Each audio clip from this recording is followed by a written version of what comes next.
বিষ্ণু বলতেন আল্লাহুম্মা জাআলনি সাবুরা ওয়া জাআলনি শাকুরা ওয়া জাআলনি ফি আইনি সগীরা ওয়া ফি আয়ুনিন নাসি কাবীরা। হে আল্লাহ, আপনি আমাদের ধৈর্যশীল বানান। আমাদের ধৈর্য নাই, অল্পে আমরা অস্থির, আছে না নাই? এই দেশের মানুষ খুব বেশি অস্থির, বাংলাদেশের মানুষ খুব বেশি অস্থির। আমি পৃথিবীর অনেক দেশে ঘুরেছি, সেখানে দেখেছি মানুষজন খুব ধীরস্থিরভাবে কাজ করতে পছন্দ করে। সুপার শপে যদি কিনতে যায়, they maintain the queue in super shop. Super শপে লম্বা লাইন, সবাই যে ওখানে ভদ্রভাবে দাঁড়ায়, একজনের পর একজন যাবে। টিকিট কাটতে যাবে, লম্বা লাইন, একজনের পর একজন দাঁড়ায়, একজন যাবে আরেকজন। তো ওখানে যদি কোনো বাঙালি থাকে, তখন দেখা যায় তার অস্থিরতা। কেন সামনে এত লাইন, এত সময় লাগে কেন, আমি কখন পাবো, আমার কি হবে? অস্থিরতা আছে না নাই? মানে সে পারে না সামনে সবাইকে ডিঙ্গিয়ে আগে যে টাকা পে করবে, আগে যে টিকিট কাটবে। এই অস্থিরতা আমাদের কমাইতে হবে, ধৈর্যশীল হতে হবে। ওটা বিশ্বব্যাপী আমাদের এই বাংলাদেশের মানুষের এই বদনাম যে আমরা অস্থির প্রকৃতি, আমরা ঠান্ডা মাথায় ভাবি না। ঠান্ডা মাথায় ভাবতে হবে, ধৈর্যশীল হতে হবে। ইন্নামা সাবরু ইনদা সাদামাতিল উলা। বিষ্ণু বলেছেন, বিপদের প্রথম ধাক্কায় যে সবর ধারণ করতে পারে সেই তো সবুর। এজন্য বিষ্ণু দোয়া করতেন, আল্লাহুম্মা জাআলনি সাবুরা, আল্লাহ আপনি আমাকে ধৈর্যশীল বানান। ওয়া জাআলনি শাকুরা, আপনি আমার শুকরগুজার বান্দা বানান। বিশ্বনবীর চেয়ে ধৈর্যশীল, বিশ্বনবীর চেয়ে শুকরগুজার পৃথিবীর কেউ আছে? কথা বলেন। এমন তাবৎ কোনো অত্যাচার নাই যে অত্যাচার বিশ্বনবীর উপর করা হয় নাই। বিশ্বনবী মক্কার জামিনে যখন দাওয়াত দিতে লাগলেন, ওনারে পাগল বলা হতো, বলা হতো তুমি পাগল, বলা হতো মুহাম্মদ একটা কবি, বলা হতো মুহাম্মদ হচ্ছে গণক। বিশ্বনবী যখন রুকু দিতেন, সিজদায় চলে যেতেন, উটের পচা নারী ভুরি এনে বিশ্বনবীর কাঁধে ফেলে রাখা হতো। বিশ্বনবীর গলার মধ্যে রশি ধরে টান দেয়া হতো। কয়েকবার বিশ্বনবীর এই ঘাড়ের এই চামড়া ছিটে গিয়েছে, একবার চাদর টান দেওয়ার কারণে, আরেকবার রশি টান দেওয়ার কারণে। বিশ্বনবী কিছুই বলেন নাই, ক্ষমা করে দিয়েছেন।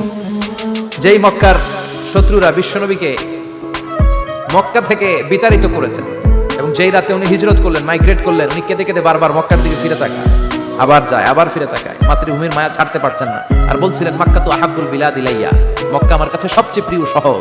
লাউলা উখরিজতু লামা খরাজতু মিনহা, আমার যদি বের করে না দেয়া হতো এই শহর থেকে, আমি কোনোদিন এই শহর থেকে বেরোতাম না।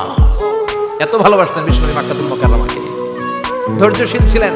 এত অত্যাচার অনাচারের পরে যখন মক্কা বিজয়ের ক্ষণ আসলো, এই মক্কাকে বিশ্বনবী করতলগত করে দিল কে? ফাতে মক্কা হলো।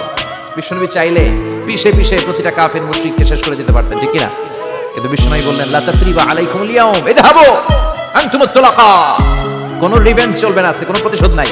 একেবারে বড় যুদ্ধাপরাধী যারা, মারাত্মক যারা অফেন্স করেছে, তাদেরকে শাস্তির আওতায় আনা হবে, বাকি সবাইকে আমি ক্ষমা করে দিলাম।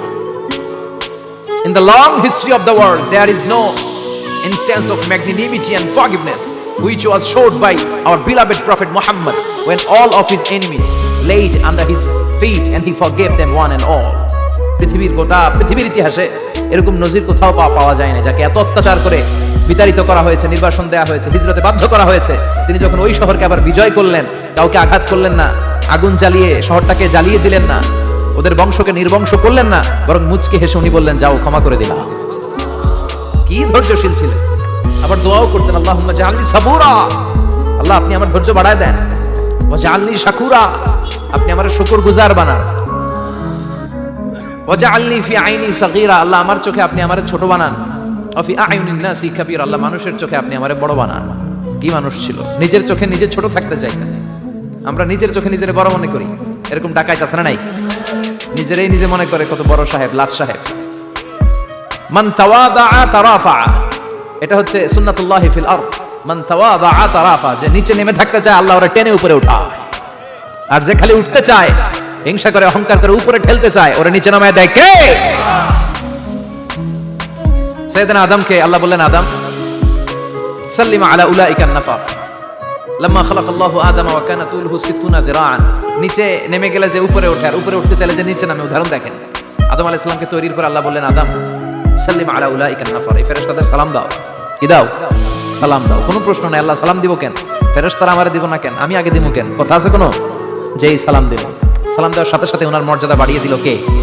এত মর্যাদা বাড়ালেন যে নূরের ফেরেশতারা মাটির আদমকে সেজদা দিতে বাধ্য হয়েছে। চিৎকার করে বলেন, ঠিক কিনা? তুমি মাটির আদমকে প্রথম সৃষ্টি করিয়া ঘোষণা করিয়া দিলে শ্রেষ্ঠ বলিয়া, তাই তো নূরের ফেরেশতা করে আদমকে সেজদা, সবার চেয়ে সম্মান দিলে মাটির আদমকে। আল্লাহু আল্লাহু পড়েন, আল্লাহু আল্লাহু তুমি জাল্লে জালালুহু, শেষ করা তো যায় না গে তোমার গুণগান। আল্লাহু আল্লাহু সুবহানাল্লাহ পড়েন। কি সম্মান আল্লাহ বাড়াই দিলেন। আল্লাহ বললেন, আদম আজকে থেকে তুমি আশরাফুল মাখলুকাত, তুমি খলিফাতুল্লাহ ফিল আরদ, তুমি পৃথিবীতে আমার খলিফা, ভাইস জেরেন্ট অফ আল্লাহ, আল্লাহর খলিফা, আল্লাহর আহকামগুলো পালনের জন্য ভাইস জেরেন্ট। চুরি করলে হাত কেটে দাও, কার আইন? এই কাজ আদম তুমি দুনিয়াতে যেয়ে করো। জিনা করলে ডেথ পেনাল্টি, হেড অফ, শিরচ্ছেদ করে দাও, কার আইন? খলিফা হিসেবে মানুষ এসে করবে। মানুষকে আল্লাহ আশরাফুল মাখলুকাত বানিয়ে দিলেন, নিচু হয়েছে বড় বানিয়ে দিলেন। আর শয়তানের অবস্থা কি? শয়তানকে আল্লাহ বললেন সিজদা দে আদমকে। শয়তান যুক্তি দাঁড় করিয়েছে, খলাকতাহু মিন তিন খলাকতানি মিন নার ওয়া খলাকতাহু মিন তিন। আল্লাহ আপনি আমারে বানাইছেন আগুন দিয়া, কি দিয়া? আগুনের ধর্ম উপরের দিকে ওঠে আর মাটির ধর্ম সে নিচে পড়ে থাকে, আমি কেন সিজদা দেব? শয়তানকে চিরকালের জন্য ইবলিস মালউন, অভিশপ্ত আর জাহান্নামী হিসেবে ঘোষণা দিয়ে দিল কে? এজন্য আপনি ছোট থাকতে চাইবেন, আপনার বড় বানাবে কে? আর আপনি নিজে যদি বলেন আমি বড়, থাপ্পড় মেরে আপনার নিচে নামাই দিবে কে?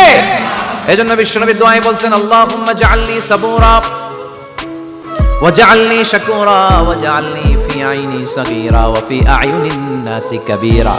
ও আল্লাহ, আপনি আমারে ধৈর্যশীল বানান, আপনি আমারে শুকরগুজার বান্দা বানান, আমার চোখে আমারে আপনি ছোট বানান, মানুষের চোখে আপনি আমারে বড় বানান।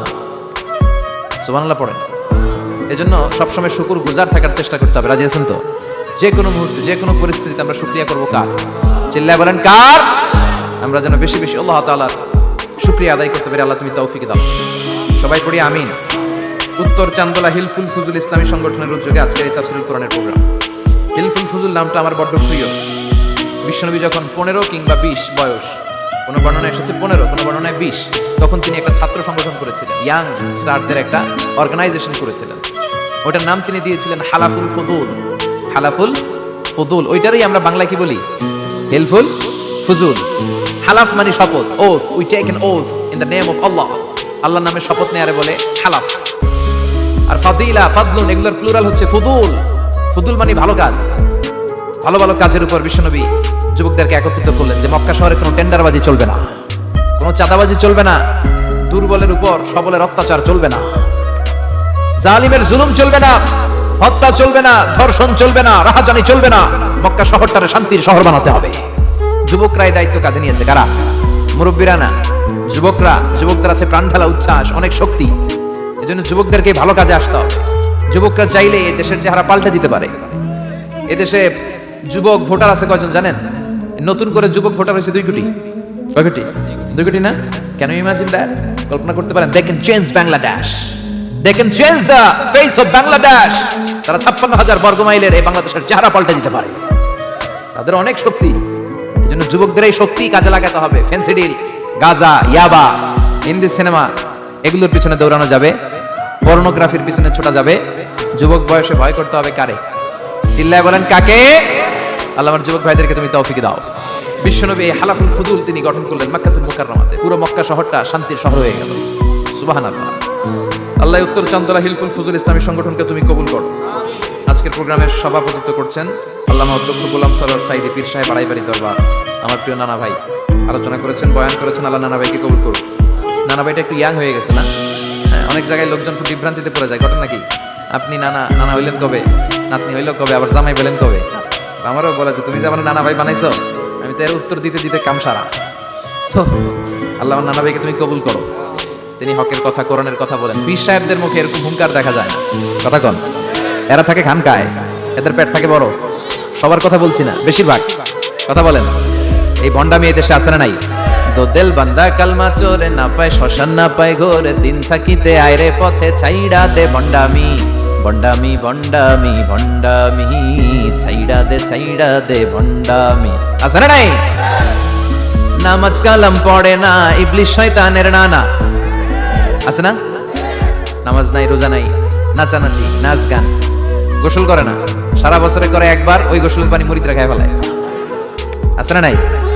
নামাজ রোজা করে না, ইবলিশ শয়তানের নানা, ধর্মের একখান খুঁটি ধইরা কয়দিন করবা হয়রানি, ভণ্ডামি ভণ্ডামি ভণ্ডামি, ছাইড়া দে ভণ্ডামি। ঠিক কি না?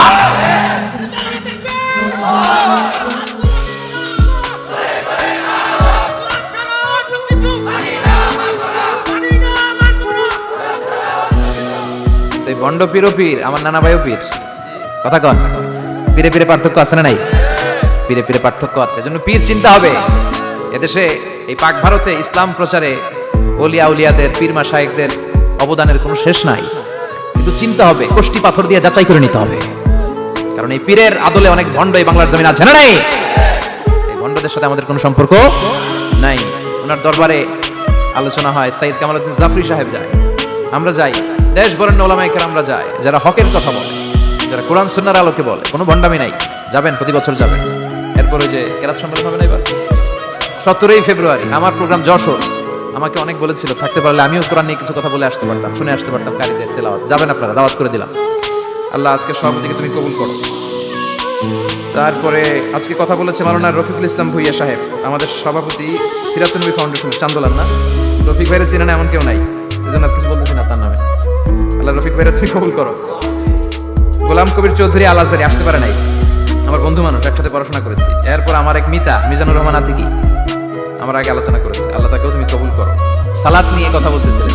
সালাত আউয়ালু মা ইউহাসাবু বিহিল আবদু ইয়াউমাল কিয়ামাতি আস-সালাত। কিয়ামতের দিন সর্বপ্রথম হিসেব নেওয়া হবে নামাজের, সালাতের। সালাত চিনেন তো? কুরবানির গোশত খাওয়ার মাঝখানে যেটা খায় ওটা, হ্যাঁ, এটারে বাংলায় আমরা নামাজ বলি। কি বলি? নামাজ। বিশ্বনবী ইন্তেকাল করবেন, রূহ বের হয়ে যাচ্ছে, 2-3টা শব্দ বললেন, এর মধ্যে একটা ছিল সালাত। সালাত উম্মতেরা নামাজ, নামাজ, নামাজ ছেড়ে দিও না। ওমা মালাকাত আইমানুকুম। মানুষ ইন্তেকালের আগে শ্বাস বের হয়ে যাচ্ছে, রূহ চলে যাচ্ছে, ওই মুহূর্তে কি জরুরি কথা বলে নাকি ফালতু কথা বলে? সবচেয়ে জরুরি কথাটাই তখন সে বলে যায়, ঠিক কি না? কথা বলেন। বিষ্ণু বলেছিলেন নামাজ। তাহলে এই সালাতের গুরুত্ব আছে না নাই? সর্বপ্রথম এই সালাতের ব্যাপারে in the day of judgement আমাদেরকে প্রশ্ন করবে কে? সালাতে কায়েম করো, সালাতে কায়েম করো, হবে সম্মানী তুমি, হবে জান্নাতি তুমি, হবে সম্মানী তুমি, হবে জান্নাতি তুমি, দিবে কাল হাসরে শীতল ছায়া আরশে আজিম। রব্বিয়াল আলা, রব্বিয়াল আযীম, রব্বিয়াল আলা, রব্বিয়াল আযীম। সুবহানাল্লাহ পড়ে। এজন্য নামাজ, নামাজ, এই নামাজ যাতে মিস হয়ে না যায়। সব মিস হতে পারে, নামাজ মিস হতে পারে না। আল্লাহ তুমি বুঝার তৌফিক দান করো।